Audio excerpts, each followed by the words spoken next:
একটা জায়গায় দেখলাম বিজেপি দেওয়াল লিখেছে যে 15 বছর এদের দিলেন, 34 বছর বাম, 5 বছর এনেই দেখুন কেমন রাখে রাম। মানে আর কি 15 বছর তৃণমূলকে দিয়েছেন, 34 বছর সিপিএম কে দিয়েছেন, এবার 5 বছরের জন্য একবার বিজেপিকে ট্রাই করেই দেখুন। ভালো কথা। আমার পাল্টা একটা কবিতা মাথায় আসছিল, ভাবছিলাম দেয়ালের পাশে লিখে দিই। সেটা হচ্ছে, কোল্ড ড্রিঙ্কসও খেয়ে দেখলেন, খেলেন লেবুর জল। কোল্ড ড্রিঙ্কসও খেয়ে দেখলেন, খেলেন লেবুর জল, আসুন এবার সবাই মিলে খাবো ফলিডল। দারুণ ব্যাপার না? মানে আপনি লেবুর জল খেয়েছেন, কোল্ড ড্রিঙ্কস খেয়েছেন, মুখ পচে গেছে, এবার আসুন একটু বিষ খেয়ে দেখি। আসলে যে জিনিসটা আপনি নিজে খাননি কিন্তু দেখেছেন আপনার প্রতিবেশীরা খেয়ে পেট খারাপ হয়েছে, কেউ প্রতিবেশীরা খেয়ে তাদের ডায়রিয়া হয়েছে, প্রতিবেশীরা খেয়ে কেউ পটলডাঙ্গার টিকিট কেটেছে, সেই জিনিসটা খাওয়া মানে কি স্বাদ পরিবর্তন করা? আপনার আশেপাশে 30টা রাজ্য রয়েছে, তার মধ্যে 20টা রাজ্যে ওরা ক্ষমতায় আছে। যে রাজ্যে ক্ষমতায় আছে সে রাজ্যকে ধর্ষণে প্রথম সারিতে নিয়ে গেছে। যে রাজ্যে ক্ষমতায় এসছে সে রাজ্যে নারী নির্যাতন প্রথম দিকে নিয়ে গেছে। যে রাজ্যে ক্ষমতায় এসছে হিন্দু হিন্দু ভাই ভাই বলেছে, তারপর হিন্দুদের মধ্যেই SC versus ST versus OBC versus general যুদ্ধ বাঁধিয়েছে, দলিতদের মন্দিরে ঢুকতে দেয়নি, অর্থাৎ হিন্দু ধর্মের মধ্যে ভাগাভাগি করেছে। যে রাজ্যে ক্ষমতায় এসছে একের পর এক ব্রিজ ভেঙে পড়েছে।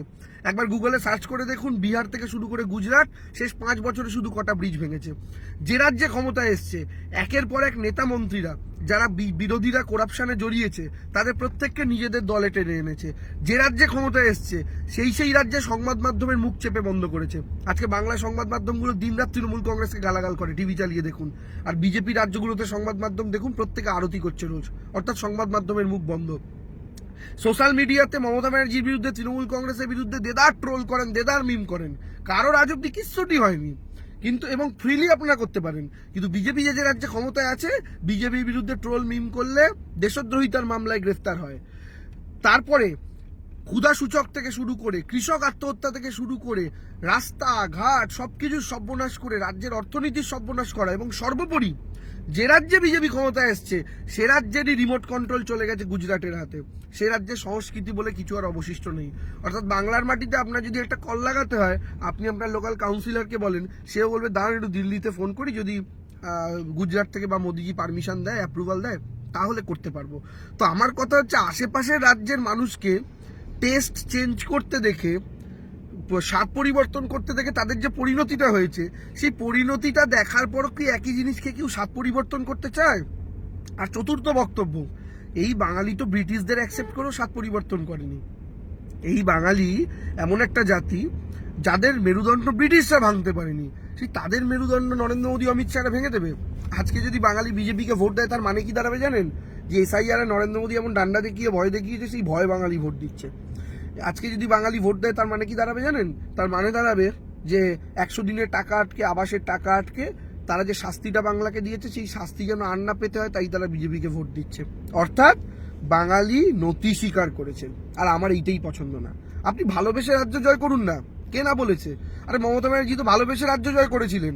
বাংলায় যখন বামেদের সরকার, তিনি বিরোধী নেত্রী, তখন তিনি কেন্দ্রীয় সরকারেরও অংশ, রেলমন্ত্রী ছিলেন, গোটা রাজ্যটাকে রেলে ভরিয়ে দিয়েছিলেন।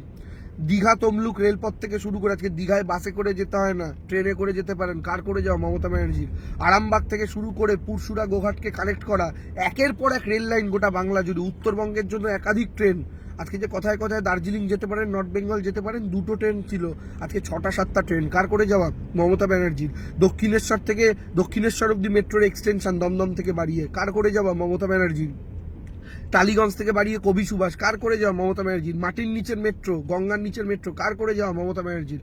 অর্থাৎ তিনি ক্রমাগত পরপর এই জিনিসগুলো করে গেছেন। ফলে স্বাভাবিকভাবেই আমি আপনাদের এই কথাটা বলতে চাই যে তিনি তার মতো করে বিরোধী নেত্রী থাকাকালীনও কেন্দ্রীয় সরকারের অংশ থেকে বাংলাকে ভরিয়ে দিয়েছিলেন।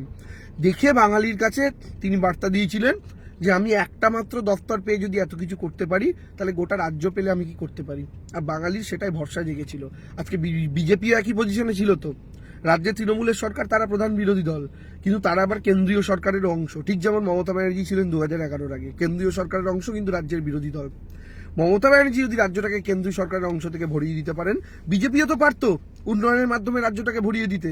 বাংলায় বিজেপির এতগুলো এমপি ছিল, এমপিদের মন্ত্রিত্ব দিয়েছিল, পূর্ণ মন্ত্রিত্ব দিতে পারতো না? আপনি বলুন তো।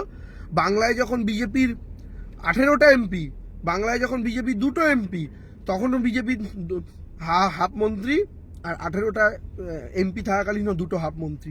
কেন কোনো বাঙালিকে বিজেপি পূর্ণ মন্ত্রিত্ব দেয়নি? যোগ্য কেউ কি 18 জন এমপির মধ্যে যেতেনি? আমি আপনি সবাই জানি, দিলে দিতে পারতো।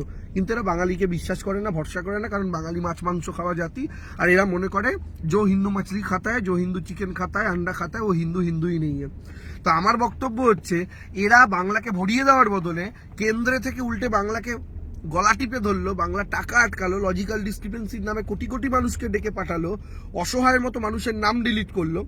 তারপরেও যদি কেউ মনে করেন টেস্ট চেঞ্জ করে এদেরকেই পান করতে হবে, এদের স্বাদটাই পরিবর্তন করতে হবে, তাহলে আমি খরাজ মুখার্জির গাওয়া ওই গানটাই শুধু গাইতে পারি যে হায় বাঙালি হায়, তুই আর বাঙালি নাই, তোর চলন বলন কথার ধরন নিজের মতো নাই, ও তুই আর বাঙালি নাই।